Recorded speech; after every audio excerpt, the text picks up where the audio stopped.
Evaluating sources. What makes a good source good?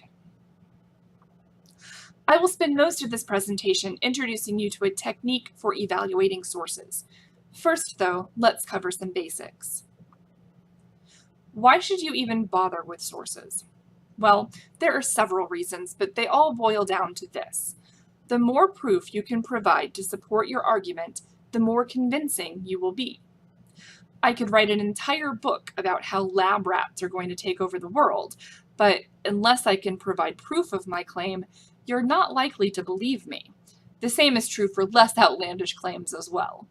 There will always be someone there to say, "Oh yeah? How do you know?"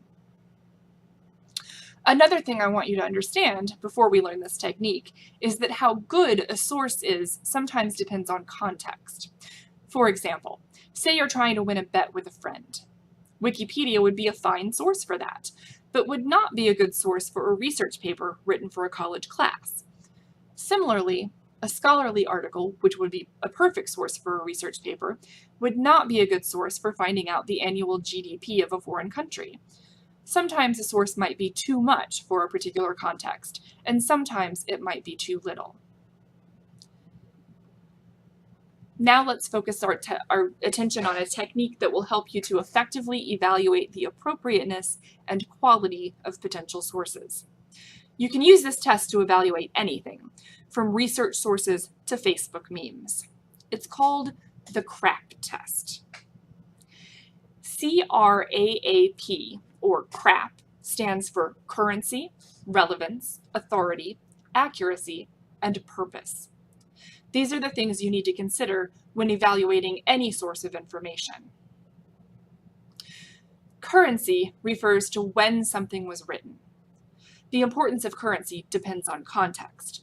Consider, for example, a map of Europe from the mid-1980s that shows the Soviet Union. If I were interested in the European Union, this map would not be useful. But if I were interested in the relationship between Russia and the countries it once controlled, this map might be very useful, despite its age. Some subjects change more rapidly than others. Someone writing a sociology paper might be more open to using older sources than someone writing a physics paper, for example. And historians looking for primary source materials will want anything that is contemporary to the time and place they're studying. In some fields, older information may be superseded. Court cases may overturn old laws. Science journals may retract problematic research articles, and new discoveries may upend what we once believed to be facts. One last thing. It has become common practice in social media for old stories to resurface years later, often to incite anger. Be mindful of this when evaluating things that come across your social media feeds. The R in CRAP stands for relevance. This is one that students often have trouble with. The first thing to consider is, does the source fulfill the basic requirements of my assignment? If your professor wants you to use a peer-reviewed article, and you're looking at a book review published in a peer-reviewed journal, then that is not a relevant source. Book reviews and editorials, even if they're published in peer-reviewed journals, are not peer-reviewed. If you have to use a book, and you use a book review or summary, then that is not a relevant source, as it's not the whole book. Beyond the requirements of the assignment, though, there are other things to consider. First, who is the intended audience? You are an upper-level undergraduate student in your field. If you're writing about volcanoes and you use a children's book about volcanoes as a source, that is not relevant. It is not written for someone on your level. Similarly, if you try to use as a source a research article so dense and technical that you don't understand it, that is also not a relevant source. If you cannot understand it, you cannot use it to support your paper. Finally, consider what the article is about.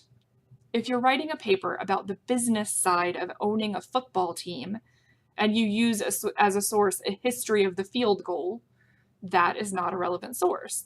It may be about football, but it is not about the particular thing you're writing about. The first A in CRAP is for authority. Here we have to ask not only who wrote it, but are they qualified to write it? Scholarly journal articles will usually mention an author's university affiliation and sometimes their department. By contrast, journalists, rather than specialists, typically write articles in trade journals, magazines, and newspapers. And of course, on the web, anyone can publish anything. Scholarly journal articles also usually include a bibliography of the sources the author used in writing the article. Hold your information sources to the same standards you hold yourself. If they're not citing their sources, why should you believe them? Pay special attention to authors' backgrounds. Just because someone has a PhD does not mean they are an expert at what they're writing about. For example, you would not ask a doctor of history to diagnose your stomach pain. Even within a single academic field, there is a lot of variety. An astrophysicist and a medical physicist, though both physicists, have very different specialized expertise. Another thing here to consider here is the publisher. This is especially true today, when self-publishing allows anyone to publish a book, and many journals prey on academics who need to publish for tenure and promotion. Knowing the publisher can help to determine relevance, too. A book published by Oxford University Press is scholarly, but a book on the same topic published by Random House is probably for general readers and may not be written by an expert. The second A is for accuracy. This one often stumps people because knowing if information is complete when you're unfamiliar with the topic sounds daunting. What we mean by complete is this. Does the article leave out or conveniently gloss over important details that might provide evidence against what they are saying?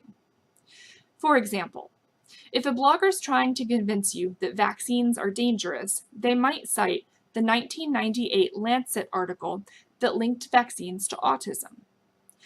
You can consider this information incomplete if they failed to state that the article was later retracted due to fraudulent data, multiple ethical violations, lack of experimental rigor, and failure to disclose conflicts of interest. Acknowledging the retraction would change the impact of their argument. Leaving it out is inaccurate and dishonest. Note that it's not necessarily deceitful to leave it out, as they might simply not know. Lack of accuracy does not mean ill intent, necessarily. It does mean that they did not do due diligence before they began writing.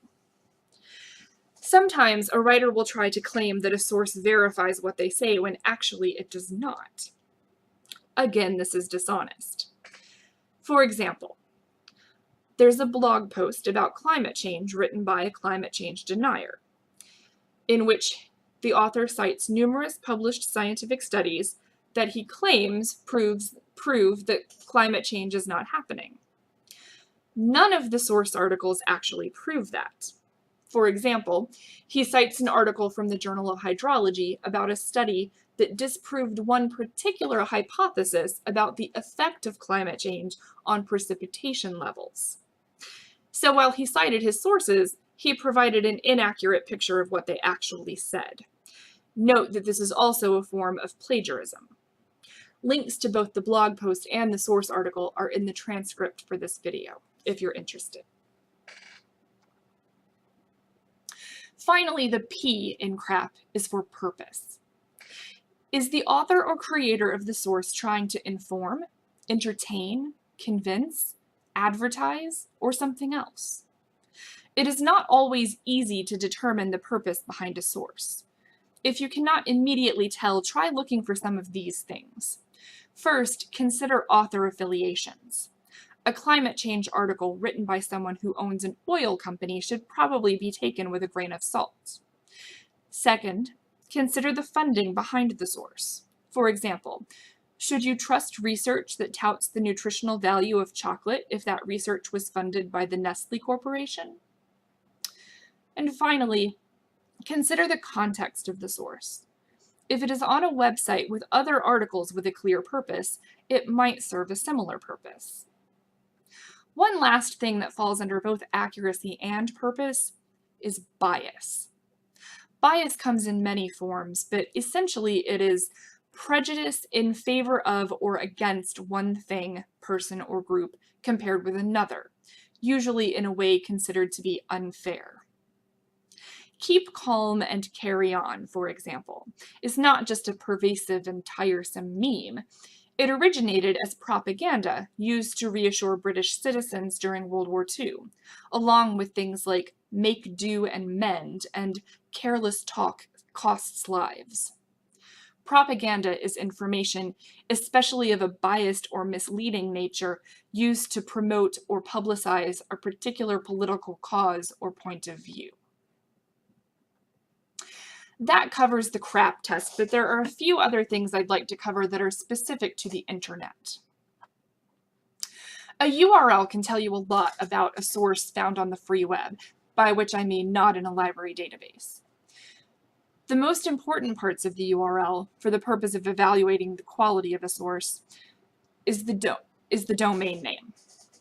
The domain name will tell you not only if the site is commercial, nonprofit, educational, or governmental, all of which can be determined from the extension, aka top-level domain, but also the name of the organization, business, school, or agency behind it.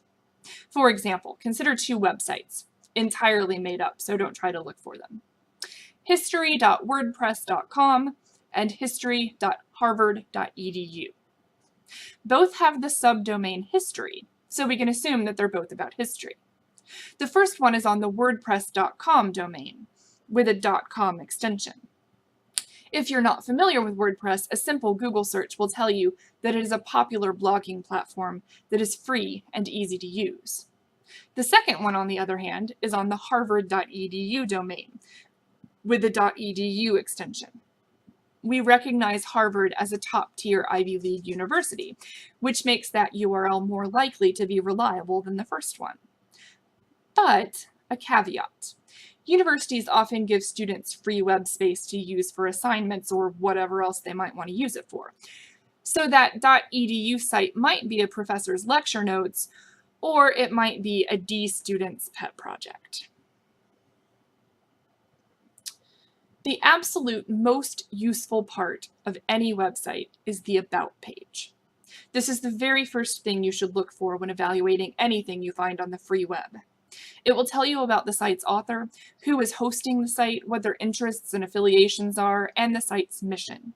It can help you to determine authority, purpose, and bias. One last thing I want to address while we're talking about evaluating information, as this has been in the news a lot lately. We can define information as anything that decreases uncertainty. A fact is information that is objectively, indisputably true. Given these definitions, misinformation and disinformation and fake news and alternative facts and so on are things that increase uncertainty. But there's an important distinction to be made between misinformation and disinformation. Misinformation is unintentionally false. If I tell you that the library is closing at 9 tonight, and then later I find out that due to severe weather we're closing early, I gave you misinformation. I did not intend to lie to you, but the information I gave you was wrong nonetheless. Disinformation is intentionally false. If I know that the library is open till 9, but I tell you it's closing at 5 because I really don't want to see you, that is disinformation. It is deliberate. Propaganda is a form of disinformation. Whenever you find yourself questioning something, focus on the facts, those things that are objectively, indisputably true. That's it for this video on evaluating information sources. If you have questions, please email me or post them to the discussion board. Thank you.